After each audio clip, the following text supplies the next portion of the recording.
Many people use technology as a form of procrastination, stopping them from getting into the virtual speaking world. The reassuring thing about tech is you don't need to know what most of the buttons and features actually do. They simply aren't important. Troubleshooting the tech is all about learning the 20% of the input that gives you 80% of the output. You can just ignore the rest. In this video, you're going to learn what those key things to focus on are. I first started speaking to camera in 2015, and at that time I had no experience. I had no experience with cameras, with filming, video software, anything like that. I was just making up as I went along. Just doing the bare basics of turning on the webcam on my laptop, pressing record, speaking into it. And that's how I did my first videos. You can still see some of them on my YouTube channel and in the archives of my social media channels as well. I quickly realized that I needed to get at least the basics if I was going to move on and progress with this. So I took the plunge and went along to an Apple workshop at an Apple store. I had everything tuned into Apple. That was one recommendation that had been given to me, and I'm really pleased that I made that investment to get onto Apple. Certainly makes things a lot easier in this department. Not that you can't do things just as easily on Windows, it just requires a little bit more learning and a little bit more syncing up. I went to this workshop with an Apple Genius. I think they're called something else now. At the time they were Apple Genius. Spent an hour and they showed me iMovie on the Apple. All the different features that I could do, different editing, different speeds, different cuts, how to add in text and music and everything else like that. And after an hour of going through and trying things out, I actually felt really confident to go on and start editing and polishing up my videos. That one workshop still serves me today. In fact, to this day, I still only use maybe about 50% of what I learned in that workshop on a regular basis. So after going for a workshop for an hour, I'm using maybe 50% of it. That's about half an hour of learning in order to do all the things I do on video. That's pretty good, right? And what that illustrates is that you don't need to take some semester-long university course on how to learn technology in order to get yourself up and running in the virtual speaking world. As I said, I learned on Apple, does make things a little bit easier. If you're on other systems, it takes a little bit longer, but not that much longer. So stop letting your tech troubles stop you from getting into the virtual speaking arena. What we're going to look at today are your 3 foundations of what you need to start your virtual speaking journey. All the extra window dressing stuff you can add over time, but just to get yourself in the game, here's what you need. Number 1, you need a camera. No camera, no video. No video, no virtual speaking. A couple of decades ago, camera might have meant some fancy, expensive, big unit that you hoisted on your shoulder, or you needed several tripods and pulleys to hold up. Not nowadays. When I say camera, I'm talking about the phone on your camera, that's what I'm using right now, or the webcam on your computer. It really is that simple. All the phones nowadays film in HD or better. Webcams can be a bit more variable in quality, but they're still providing better quality than some cameras were a couple decades ago. So don't think you need to be a fancy television journalist with a big camera. Phone or webcam, that's all you need to get started. Number 2 are some basic video editing skills. And this is where you can definitely start scaring people off, thinking that they need to be some kind of sound mixer DJ in order to be able to do all this fancy video editing. Not at all. At the beginning, all you need for video editing is the ability to cut and chop pieces of your video. For example, you will have a little bit of dead air on your videos from the time from when you press record to the moment you start talking. to the point where you stop talking and finish pressing record. Chopping off those little bookmarks of dead air is 90% of video editing in the beginning. Then if there's anything where you feel that you were waffling or you went on or off on a tangent, or there was just a part of a video that it doesn't serve your audience and you do just want to take it out, being able just to chop that out and remove it, fairly straightforward on video editing nowadays. I'm going to show you a quick screen grab of me editing this video. So this is a little bit meta because I actually haven't started yet. But after finishing recording this video, I have my different clips. I splice them together, and then I'm going to show you just how you click, and when you click, it separates a clip into two. You click on the bit that you want to delete, you press delete, and it's gone. Really that simple.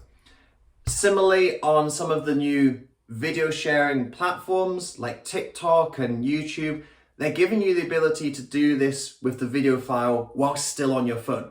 You don't even need to upload it to your desktop to begin with. That's all you need to begin video editing. And I learned that in maybe the first 5 minutes of that Apple workshop all those years before. It's quite often the only editing I ever do on a video, even now, several years later.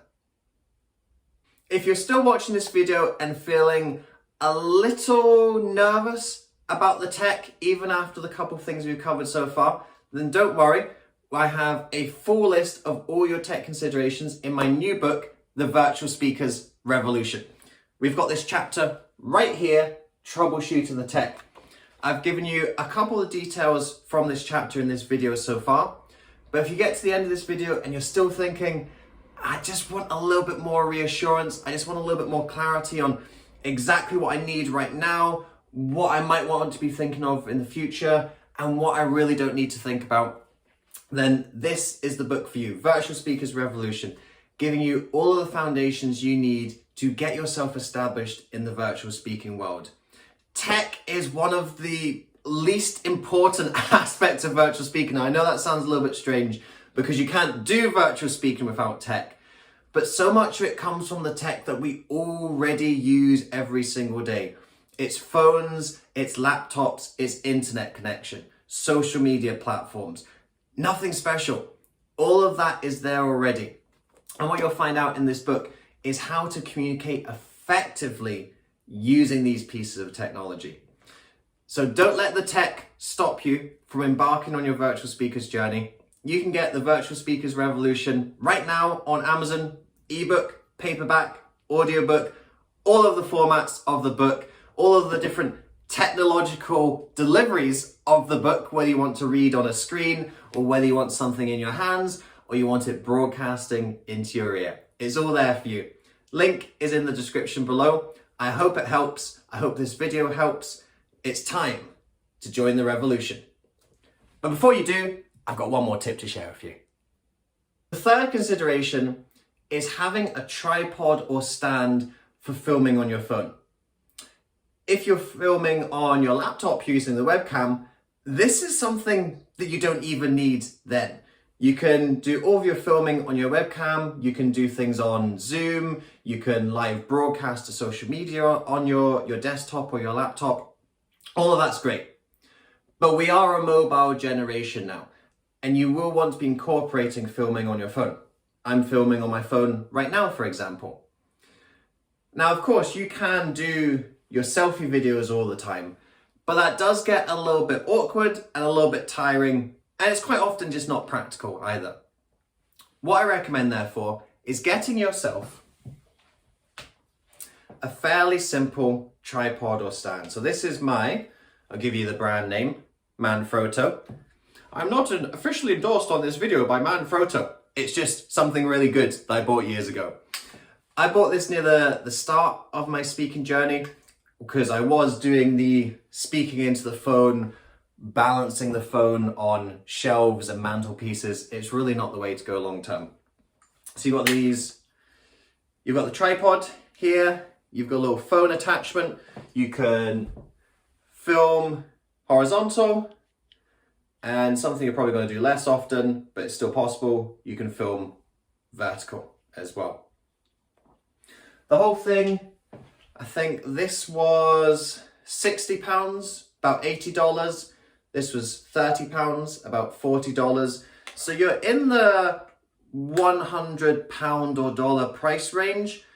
So it is an investment, but I bought this in 2016 and I've still got it today.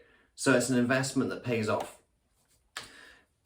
You can also change the height. So you can have a smaller tripod if you're filming on front of a desk or something you can put it on. Or if you have nothing else and you need to stand in front of it, that's possible as well. Of course, you'll see at the moment, I'm not using this because how could I show you otherwise? So at the moment, I'm filming on my Halo light stand, and that's why you'll see the pretty little lights in my eyes. And that just helps with the lighting when filming indoors. Don't worry about lighting. Lighting is one of those things that's a lot simpler than people think. A Halo light is something that I only got 5 years into my speaking journey. So don't feel that you need a Halo light, although there are plenty of reasonably priced options if you do.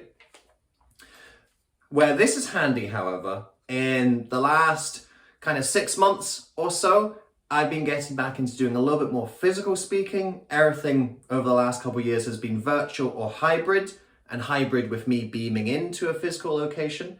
But now that I've started physically speaking in front of audiences, what this has been really handy for is getting me some speaker footage, because I have no footage since 2019. I didn't have a beard then, I had a lot more hair then, so I'm getting some up-to-date footage. I wasn't speaking about public speaking and virtual speaking back in 2019.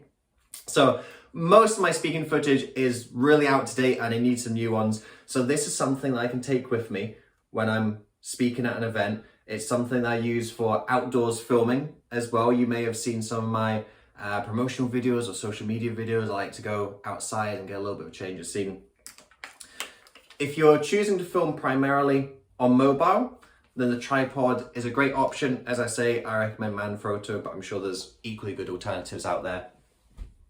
If you're doing a lot of filming on your webcam, that's something you don't even need to think about right now. I often say to people, internet and a camera. Everything else is procrastination. When you want to get into the virtual speaking world, that's all you need to begin with. You can have cheap and cheerful to begin with. That's absolutely fine.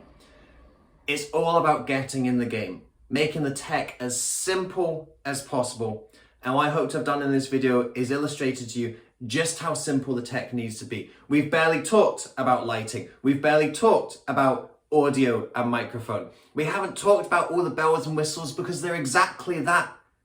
Bells and whistles. There's no point having the bell or whistle if you don't have the train to take you in the direction you want to go. Virtual speaking is that train. Camera and internet connection is the fuel in that train. Don't get troubled by the tech. Keep it simple, keep it smart, and begin your virtual speaking journey.